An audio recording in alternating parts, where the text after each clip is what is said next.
Okay, this is March 31st, 1991, and we're at Abilene Christian University's Adams Center for Teaching Excellence, interviewing 99. Did I say 91? 91.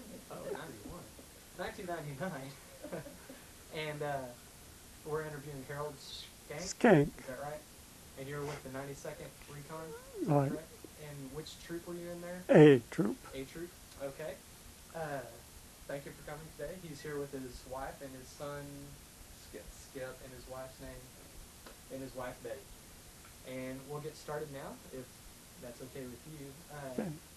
If you could just tell us a little bit about your life before the war, your parents' names, when you were born, what life was like for you growing up as a child, brothers and sisters, where you lived, what your parents did while you were young, that sort of thing, just so we can get to know you before you entered the war.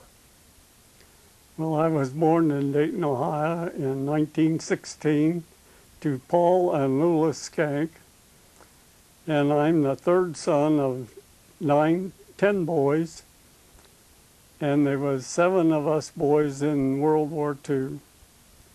And I moved from Dayton, Ohio out into the country, and I lived beside my grandfather Schenck's grocery store till I was 6 years old. I went to school in a one-room schoolhouse up until the 7th grade. In the 8th grade, I went to centralized school at Jefferson High School.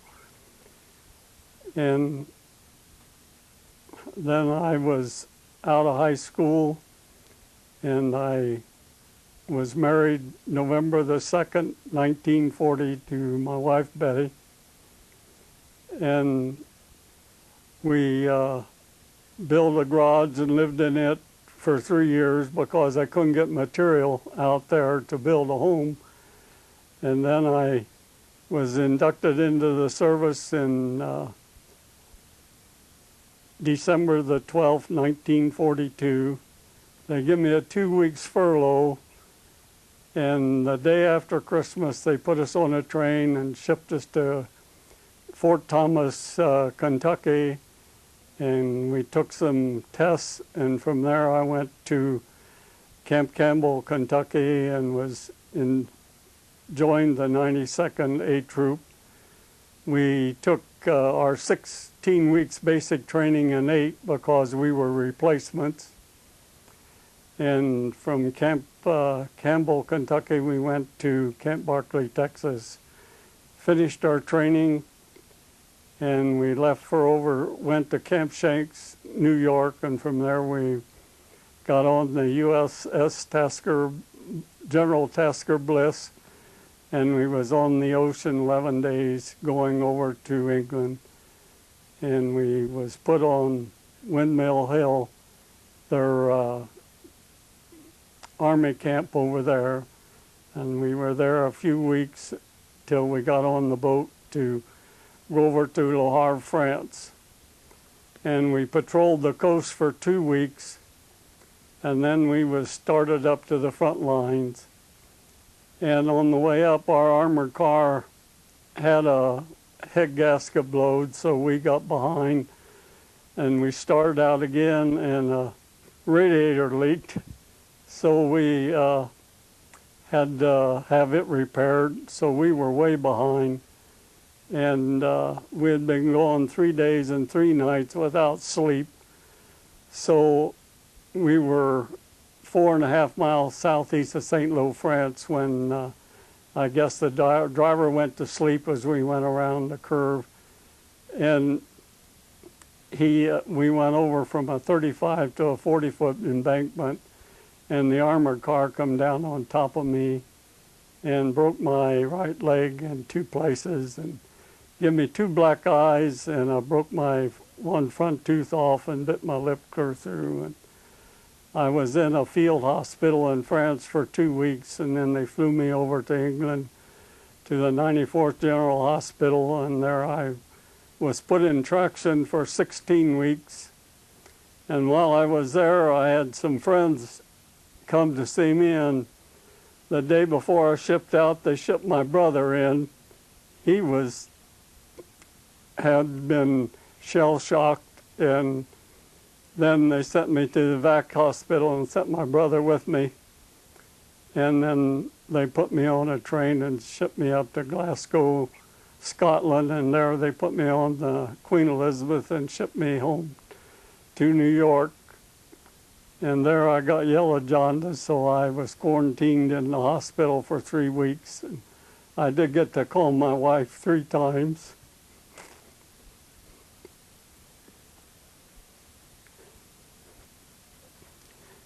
And then they shipped me to Thayer General Hospital in Nashville, Tennessee.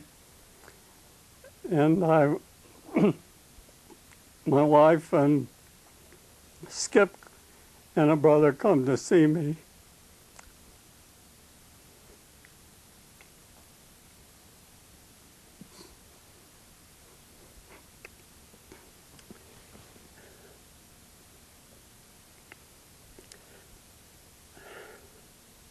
And I got a furlough to come home,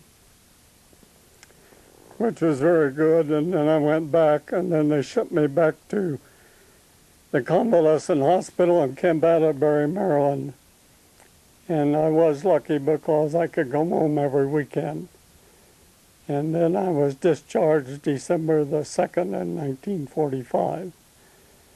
And from then on, I started to build houses and develop ground, and that was my life work, which I been retired now for about 21 years. If we could kind of fill in some of the story from the beginning, what did your parents do when you were young? What were their occupations? Well, my father was worked in a machine shop at Frigidaire General Motors, and my mother was just a housewife. And you had how many brothers? 9 brothers I have. Okay, and no sisters? No sisters. Okay. And if you could kind of tell us what life was like for you and your family leading up to Pearl Harbor, hearing news of events in Europe and that sort of thing, but the United States not being directly involved, if you could kind of explain your thoughts, knowing that you were a young man and that if war did break, if the United States did become involved and you were at that age where you would probably be involved in the conflict, what kind of things were you thinking, and how did your family react knowing that you had a bunch of brothers that were all in the same kind of position? Well, I think we was down my mother and dad's when we heard that they'd bombed Pearl Harbor, and I guess we all realized that it would be a hard time, a long conflict. And I had worked for General Motors before I was married and up until I went into the service. And I guess my brother Lowell was the first one to go into the service, and I really don't remember how the rest of the boys went in, but there was, I think 3 of them went in after I did. And were you all in the Army? Huh? Yeah, I said that we had 7 brothers in the service. All in the Army? Or Yes, we were all in the Army. The first brother went in was chemical warfare, and let's see, one repaired missiles at the White Proving Grounds in New Mexico, and there was 2 in the infantry and 1 in the anti-aircraft. Huh?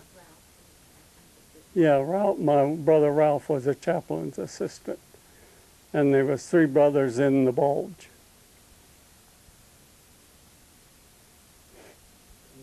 how did you end up getting drafted, right? You didn't just... Yeah, I was drafted. Okay. How did that work? what was the process once you found out that you were drafted? What happened? How did that actually happen?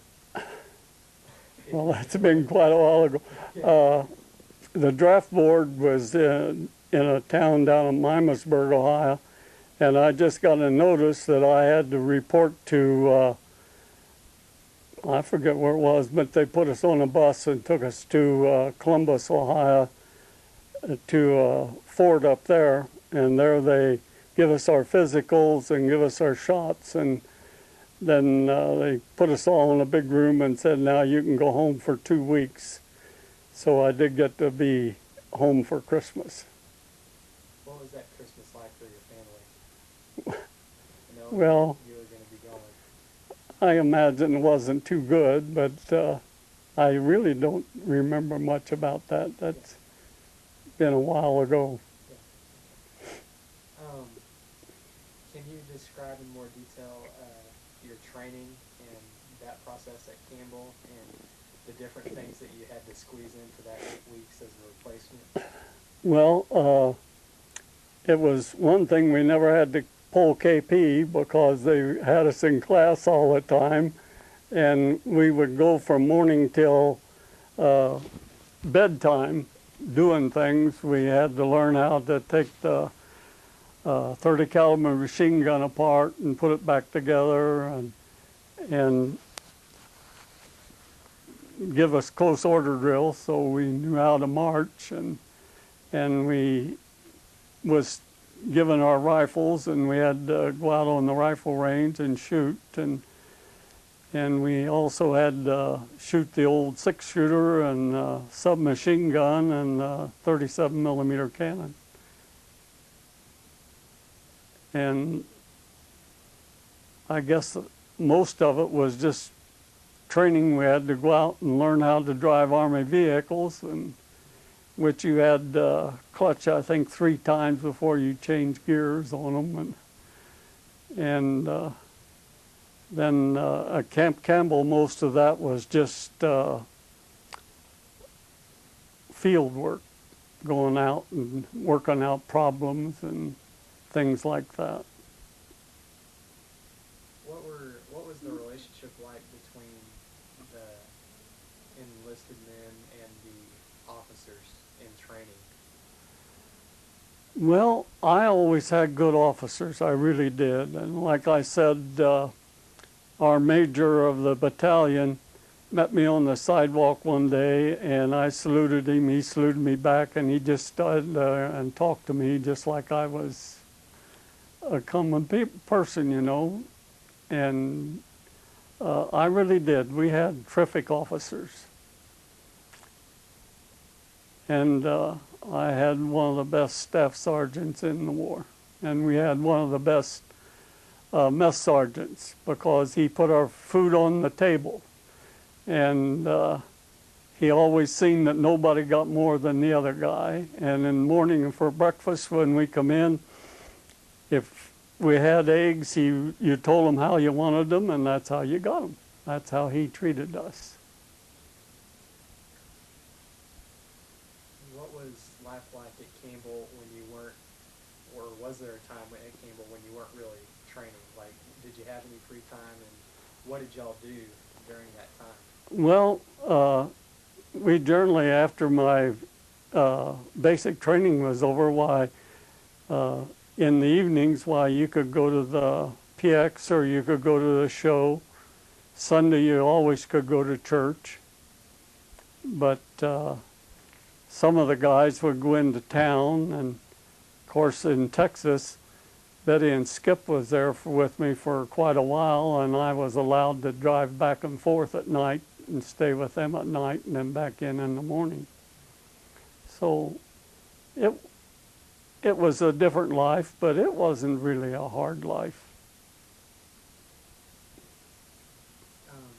Are there any other significant memories from your time at Campbell that you could share with us?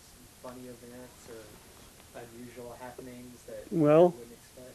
while I was at Campbell, Skip was born, so I got a furlough through the Red Cross for 3 weeks to come home and be with Betty and Skip while his first days in life.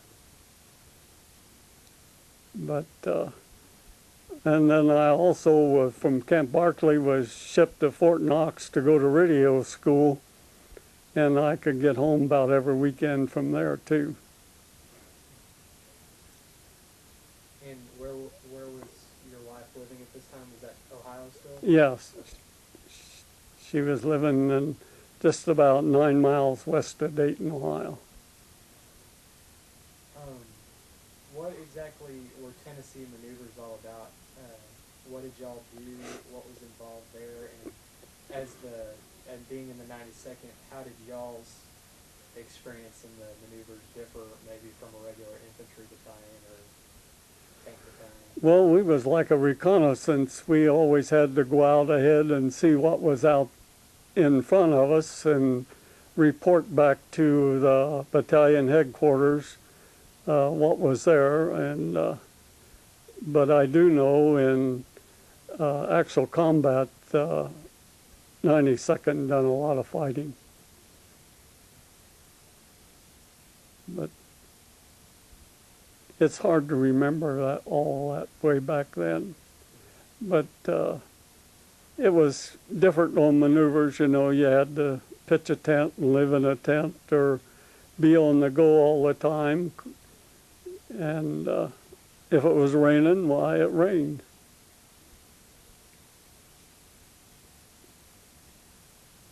What's the most, or was there a memorable part about the Tennessee maneuvers that stands out as being, when people ask you about, or when you think about the Tennessee maneuvers, you always think of this one event or?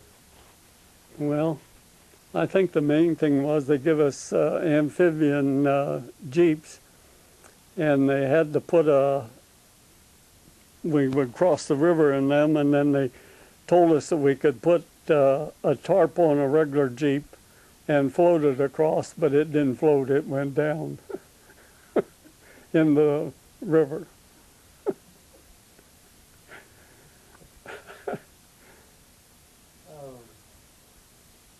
So what did y'all do then? Well, they just had to call the maintenance battalion and have them come, pull the jeep out and tear it apart and fix it.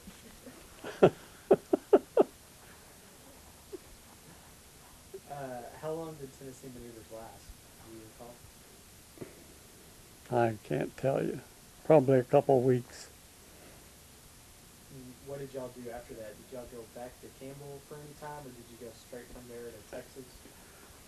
Well, we went back and, of course, had to clean up the vehicles and pack up things and get them ready to go down there. I think most of our equipment, though, was all new when we got to Barkley. I don't think they done much shipping of equipment. What was the reason behind moving y'all from Campbell to Barkley? Do you know? That I don't know. I guess maybe it was the terrain in Barkley was a little rougher than it was in the Tennessee maneuvers. Because I don't remember too much of being in rough terrain in Tennessee. What was life like at Barkley? How did your Barkley experience differ from that at Campbell, or was it any different? Well, our living quarters were a lot different at Barkley. They were just Quonset huts, and like we'd come in at night to go to bed, you had to shake your sheets out because they would be full of sand. And we had to, when we got there, it was nothing but mud, and we had to make our own sidewalks to the mess hall and the latrine. And our Quonset huts were very small compared to Camp Campbell, which were two-story buildings, and they would house, I don't know, maybe 50, 60 fellows in each building. There were at Camp Barkley, there was probably only 6 or 8 in a Quonset hut. What was your impression of Barkley then when you first arrived, coming from a place that was established like Campbell? Well, it was kind of rough because, it was kind of civilized at Camp Campbell, but Camp Barkley was far from that. Did you have many opportunities to? Well, you did mention that you were able to stay with your family Yes. on nights. Mm-hmm. Were they staying in Abilene? Yes. What was the town of Abilene like back then? Well, as all I can remember is it was a dirt street, the house that we stayed, and it was Abilene was very small. I don't think I ever got downtown Abilene. Maybe once when the first sergeant wanted me to take him in, and we had a big party before we went overseas, and he bought a lot of shrimp, and we took that back out. But I don't remember too much about it. I remember guys going to Sweetwater a lot. Why Sweetwater? Huh? Why Sweetwater? Oh, I guess there was girls there.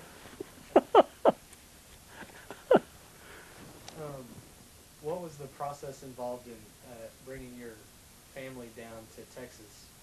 How was that possible? Well, we had a 42 Ford car that they wouldn't give me 2 new tires for my other car, but they would sell me a brand new one. So she drove down with another brother's wife and got this place to stay. Huh?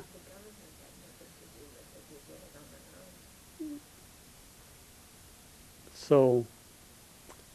Might tell the little story about the tires. Huh? Might tell the story about the tires. Oh, the tires.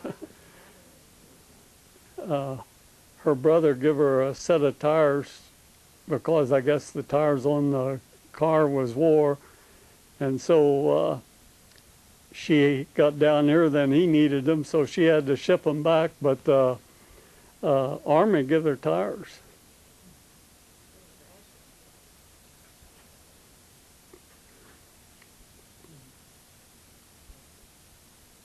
What was the relationship between you and the rest of the guys in the 92nd when you got to go home to Abilene and stay with your family, and so many of the guys had to stay on base? Was there any kind of difference in attitude? I don't think there was, but I was lucky because I had the car that I could drive back and forth. And the first sergeant, his wife was in town, and he didn't have no way, so he rode with me. So I got out a lot of details. I never had to pull KP or things like that. And then when we was getting ready to ship overseas, I'd done carpenter work, and he put me in the carpenter shop, and we worked from 8 till 4. And at 4 o'clock we was off, so him and I could come back into town. So that worked out pretty good. But we did. We had a real good bunch of fellas in Troop A. What was good about your bunch of fellows? Are there any stories that you could tell us About what? about the guys in your troop, in Troop A?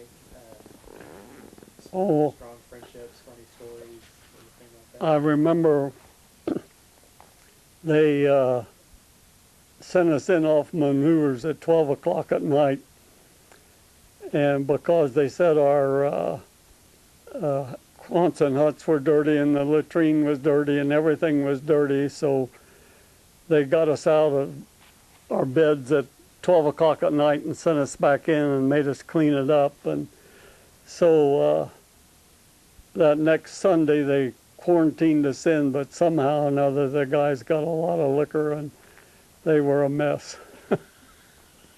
Well, I mean really a mess.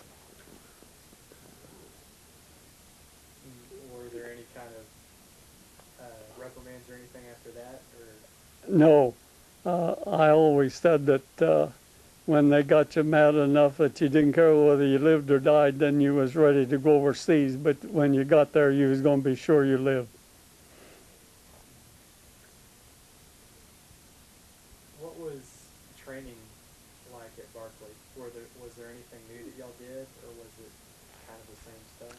I would say it was mainly keeping in condition and going out on problems, learning what to do and how to do it, and being a good soldier. What was involved in the problems that you would have to do? Well, we'd just have to go out and find out where the enemy was and report it back. And I remember one time they sent the staff sergeant and me and I forget who it else was out to look at something, and finally they called us on the radio and said that they were going to start shooting the 75s out there and we had to get out. Well, we could see them 75 shells going over our heads and landing as we was running back.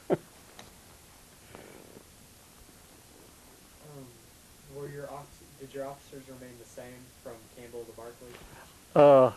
Yes, and then 2 weeks before we went overseas, our company commander got appendicitis, so we had to get a new company commander. And the rest of them had been with us for quite a while.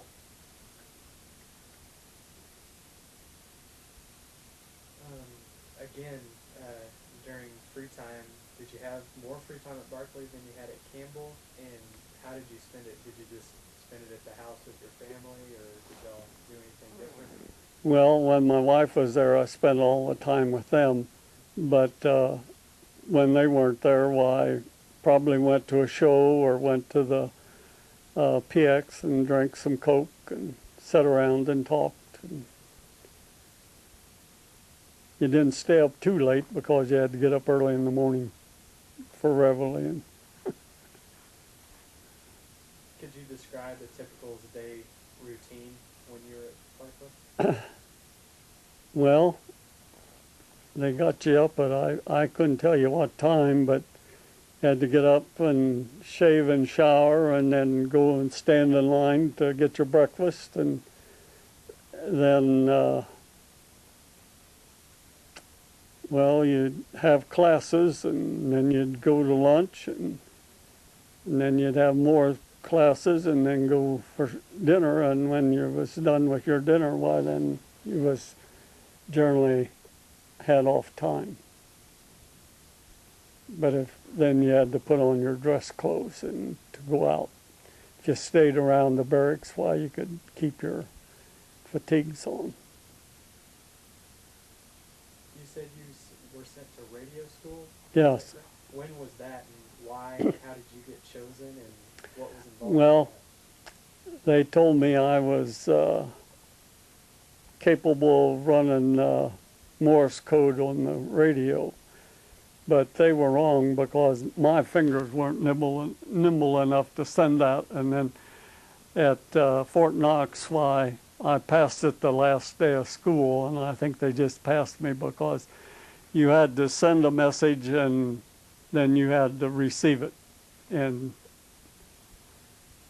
But I was just an assistant radio operator, and then I was the gunner in a M8 armored car.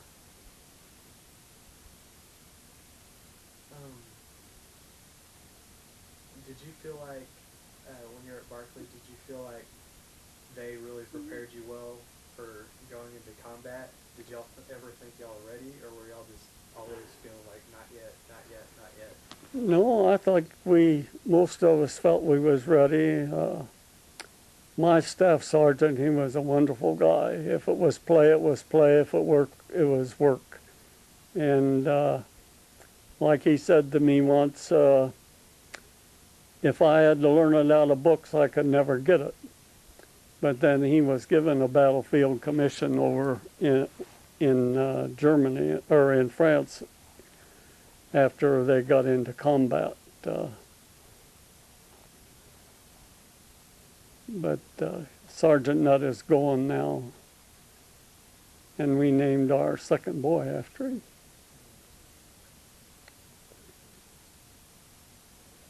At Barkley, you had to go on a final maneuver, I think, down Yes. in Downwood.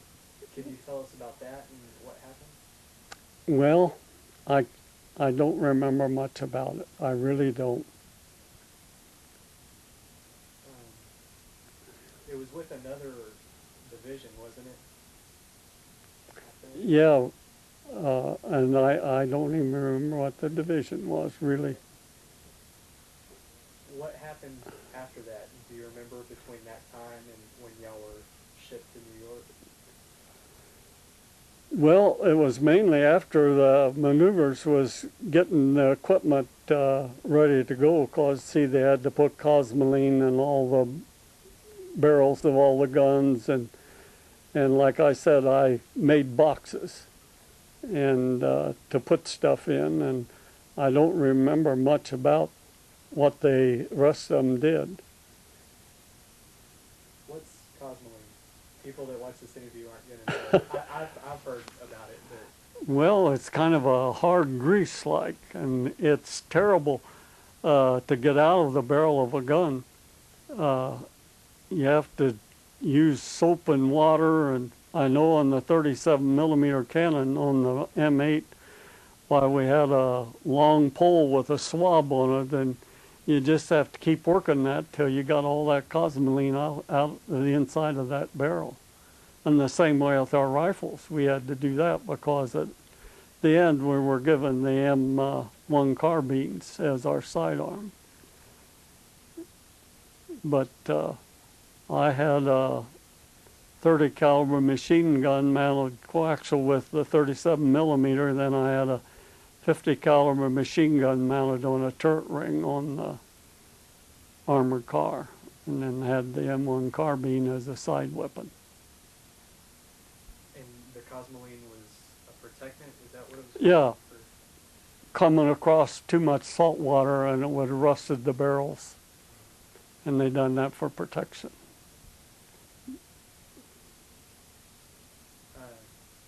What was the camp like whenever y'all found out that it was really time to ship out and y'all were going to head to New York and from there to Europe? What was the attitude among the troops? Well, I think we all realized that we had to do it, and I don't remember of anybody being mad because we had to go or anything like that.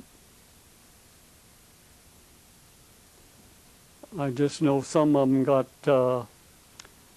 passes to go into New York City, and boys who had family there, they got passes to go see their family before they went over, but I don't remember of anybody feeling bad because they had to go. You know, we were trained for it, and that was it. Can you tell us anything? Well, what did you do with your wife whenever y'all left? Did she stay in Abilene? Or No, did she go back to she came back the next day. She went back to Ohio the next day. A friend of ours came down and went back with her. She watched us get on the train. Can you tell us anything about your time in New York, or like how long were y'all in New York, and then anything about the trip over on the boat? I think we were only at Camp Schenck's about a week or a little 10 days, something like that. And one morning we got up and loaded our musette bags, and I forget even how we went, but I remember going up the gangplank. The 92nd was lucky because we got on the command ship and there was only one sleeping. We didn't have to take turns sleeping like some of them did. Some of them was in 3 shifts. They were 8 hours in their bunk and 16 hours out. But I don't even remember much what we had to eat on the boat 11 days going over. But I do know when we got over there, they had shipped all of our food to France because we were supposed to go to France, and somehow or another the high command changed us, and we went to Tidworth Barracks, and we ate bread and peanut butter and butter for 3 days till our rations got back over to England.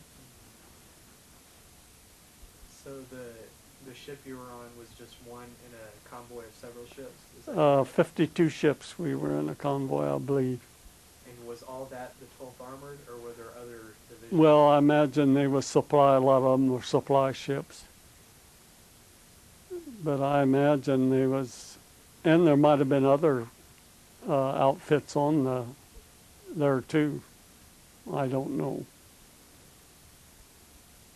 I just remember we were in the center of the convoy. What was the attitude towards possible German submarines or other attacks? Was it pretty much safe by that point? Or? We did have a submarine come in close, and close enough that we could see them, the destroyers throwing depth bombs, and then they'd send a plane out from England. We was pretty close to England, and it dropped depth bombs. But what happened, I don't know. But that, that's a little scary too. But being in the center of the convoy, why, it wasn't too bad either. What was the relationship between the 92nd and other battalions in the 12th? Did you interact much with people from other battalions? No, I didn't. Maybe some of the guys did, but we were pretty well separated, What was your time in England like? How long were y'all at Tidworth, and what did y'all do to pass time? Was there more training? Not much training, and we didn't clean our equipment till we got into France. But my Troop A was lucky. We got to stay in a castle over there for 2 weeks, getting things ready to go up the front lines. A castle in France or castle in England? Castle in France, at Bordeaux, France. We patrolled the coast there for 2 weeks, and then we were sent up. How did y'all get that responsibility? I don't know.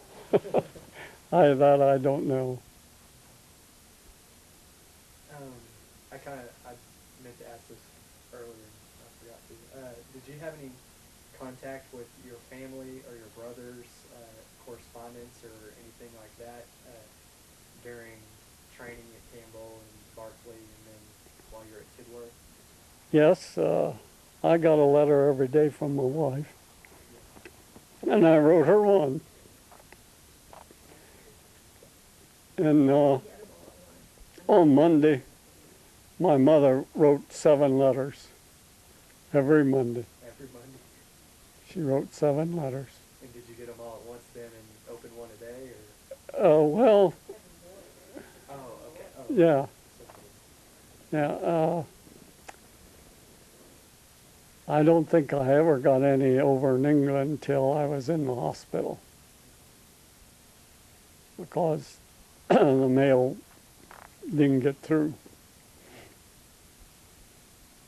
Did you have any contact with any of your brothers while you were training? Were you all kind of training at the same time, or? Well, none of us were very close. My brother, I guess the closest one would have been here at Fort Hood, and I was at Camp Barclay. But that you can't hardly get together that far apart. Okay. Can you tell us a little bit about patrolling the coast in France? What was involved there? Well, we had the night shift. We went from this castle up the line to a lighthouse, and we would watch out over the ocean with these scopes for night looking, and we could see ships out there, and even with them scopes you could see men walking around on them. We was just I really don't know why they was patrolling the coast, because the fighting was in farther, but I do know the people along the coast weren't too friendly for us, because the Germans had treated them real good, so they wouldn't have problems, Because I know one time during the day, the one one of our outfits, one of the platoons had to carry loaded guns down the street because people were. But then when we got in farther, why, people were really tickled to death we were coming. Because we went into this one little town and it was just bombed to pieces, but the people coming running out and wanted to know if we wanted sweet cedar. And that was nothing but vinegar. I took one swallow of it and that was enough. But they wanted us to keep on going and take the Germans clear out of France. But I didn't last long after that. What was your impression of the hospitals that you stayed in at that point? Did you really, were you able to pay attention, or Yeah, how did they treat you? I'll tell you, I was in 5 hospitals and I got really the best treatment that they had in them days. They really took care of me, and if we wanted something before we went to sleep at night, why, they gave us juice or something like that. And I have no complaints about the hospitals that I was in. They really treated us well.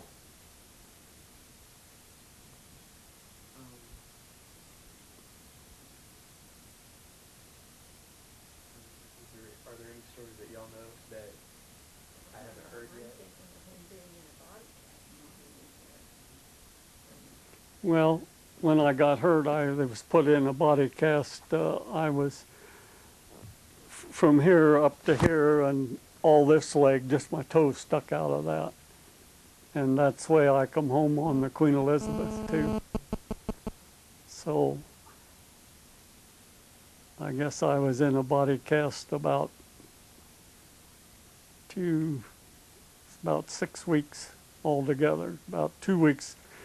I was hurt just at the bulge, and there was too many guys that needed to be transported from France over to England, so I had to wait. And then they tried to, my right leg was a ½ inch short, so they tried to stretch it out, but it wouldn't stretch out.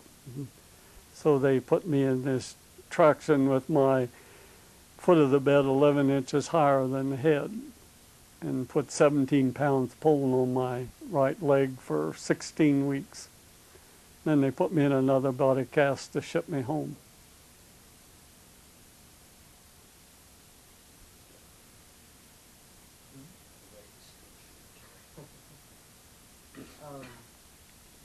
And after they shipped you back home, what happened? You told us a while ago, I know, but I got yellow jaundice. yeah. I said it was because the Queen Elizabeth just vibrated continually the whole 4.5 days coming back. And I said it shook my liver up because the doctor, he says, well, did you have a blood transfusion? And I said, no. And he said, well, was you in shock? And I said, no. Well, he said, there goes our theory about yellow jaundice. But I was really sick. They put the IV in my arm, said, now that'll stay there till you start eating. So I thought I'd start eating. But they quarantined us in a 300-bed ward. There was 3 of us got yellow jaundice, and one of the boys died. But they put a whack beside our bed 24 hours a day to watch us. And they fed us 6 times a day and had sugar candy on beside our bed that we could eat because we needed sugar. But wonderful treatment in the Army hospitals. What happened between that time and when you were discharged? Were you just in that same hospital for the whole time? No, I was at Holler General in New York for 3 weeks. Then I went to Thayer's General Hospital in Nashville, Tennessee, and there they took the cast off of me and got me up and to walk around, and I really had to learn to walk again. And then when I was able, they put a brace on my leg from here to fasten into my shoe, the heel of my shoe, that I couldn't bend it and couldn't put weight on it. And then when I was able to get around good enough with that and a cane, well, then they give me the furlough. And then I went back, and I still have the brace at home. Huh?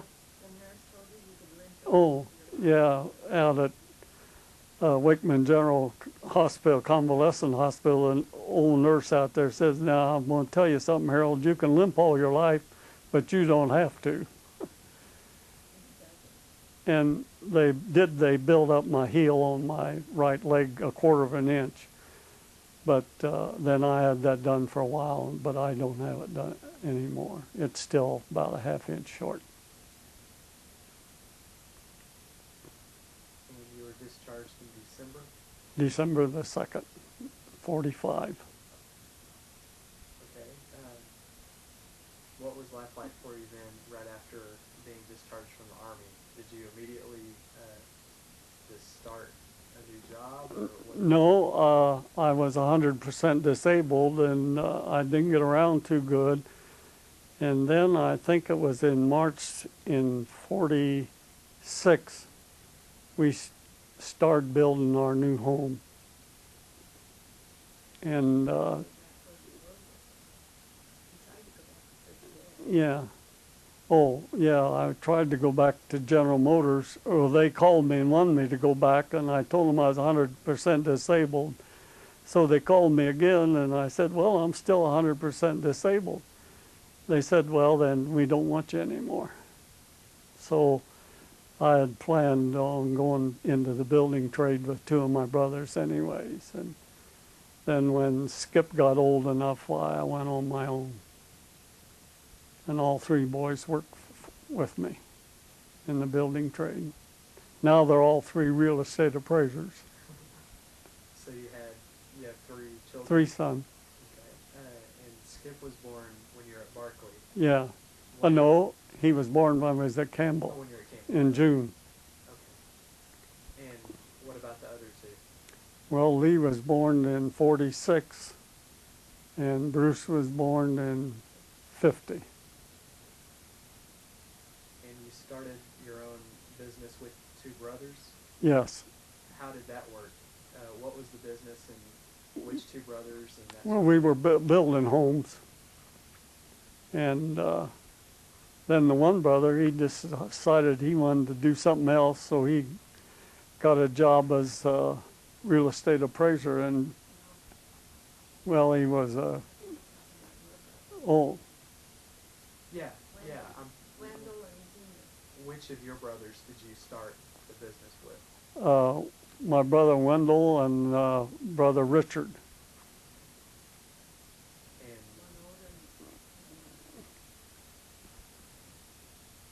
And then whenever Skip was older, you started After he got out of high school, I couldn't keep my boys in college. But you tried hard? Yeah. And where y'all were living in Dayton at this time, or outside Dayton? Outside of Dayton, about 9 miles west of Dayton. Then in '64 we moved up to this little town of Arcanum. My brother Richard was vice president of savings and loan in Dayton, and he said, "Harold, we need a good builder up here." So we went up there, and I built for 2 years, and then we found some ground, built a home there, and we're still there.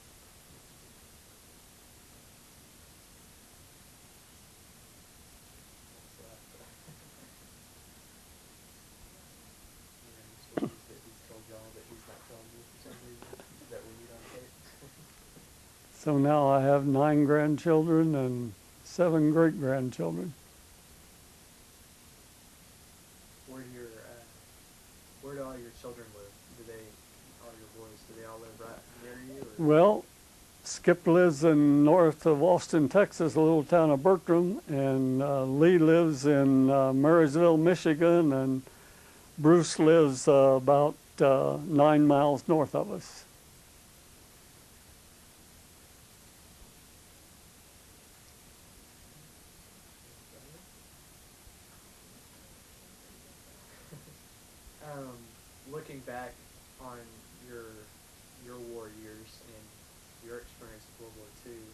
there any lessons or memories that you have that you'd like to pass on through this videotape to anyone else that watches it that studies World War II? Well, I always said it was quite an experience, but I sure wouldn't want any of my sons or grandchildren to have to go through what we went through. It was an experience because it was really a change of life. How did the world, from your point of view, how did the world change? How was it different after World War II than it was growing up before World War II? Well, I think there was a lot of women that kept on working where before World War II they didn't work so much, so many of them worked. And I don't think it changed a whole lot. I don't think it changed like it did after Vietnam or during the Vietnam War. Like I said, I don't know of any boy that was in World War II that complained like the others did. Of course, Vietnam veterans had some reason to complain, but we come back and we went to work. We got our jobs and we did work.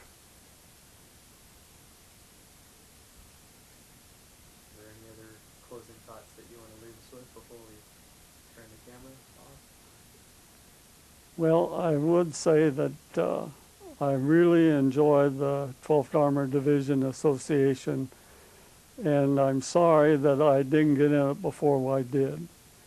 But had a friend that told us about an Army buddy that lived just about a mile from where we used to live. So it was Warren Maui, and we got in touch with him, and he got us started in the 12th Armored, and we've been in it, I think, 10 years.